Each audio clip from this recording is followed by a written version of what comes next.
পাহাড়ের প্রধান সমস্যা চাঁদাবাজি। পার্বত্য চট্টগ্রামে চাঁদাবাজি ও অস্ত্রবাজি বন্ধে আইনশৃঙ্খলা বাহিনী ও প্রশাসনকে কঠোর নির্দেশনা দেওয়া হয়েছে বলে জানিয়েছেন স্বরাষ্ট্র উপদেষ্টা জাহাঙ্গীর আলম চৌধুরী। দুপুরে হেলিকপ্টারে রাঙামাটির বাঘাইহাট ও সাজেক পরিবর্তন শেষে তিনি বলেন, 5 আগস্টের পর সমতলের অনেক থানার অস্ত্র লুট হয়েছে। এসব অস্ত্র উদ্ধার হলে অনেক সমস্যার সমাধান হবে বলে আশা প্রকাশ করেন তিনি। পাহাড়ের উন্নয়ন সঠিক জায়গায় পৌঁছাতে সবাইকে ঐক্যবদ্ধভাবে কাজ করার আহ্বানও জানান স্বরাষ্ট্র উপদেষ্টা। এ সময় সাজেকে অস্থায়ীভাবে একটি ফায়ার সার্ভিসের গাড়ি নিয়োজিত রাখতে সংস্থাটির মহাপরিচালককে নির্দেশ দেন তিনি।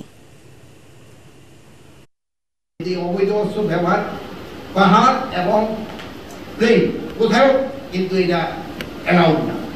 আপনারা জানেন 5 আগস্টের সময় আমাদের অনেক প্লেনে থেকে অনেক খানা লুট হয়ে গেছে। সব হাতিয়ারগুলি আমাদের কিন্তু এখন উদ্ধার হয় নাই। এই হাতিয়ারগুলি কিন্তু উদ্ধার হয়ে গেলে সমস্যাটা অনেকটা সমাধান হবে।